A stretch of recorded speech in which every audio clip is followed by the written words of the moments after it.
mengucapkan terima kasih kepada pihak PLN yang telah membantu kami petani yang ada di Desa Waimisal. Dengan hadirnya dari PLN yang telah memberikan bantuan berupa listrik yang bisa kita manfaatkan untuk mempermudah kita dalam pasca panennya ini, baik dari segi pengeringan padinya, penggilingan, plus sampai di packingnya. Jadi kehadiran PLN yang bersinergi dengan petani yang ada di situ sangat-sangat membantu dan sangat dibutuhkan oleh petani.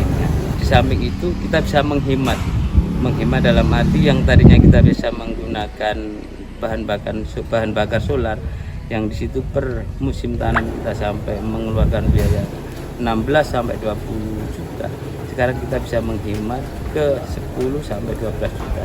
Dari situ peningkatan daripada hasil pertanian akan juga meningkat. PLN oke. Baik.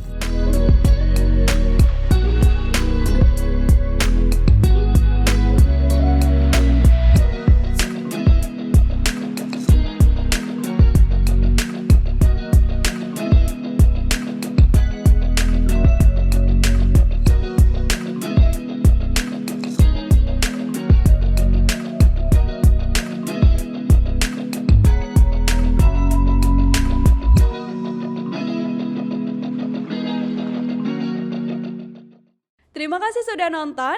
Jangan lupa like, subscribe, dan share ya.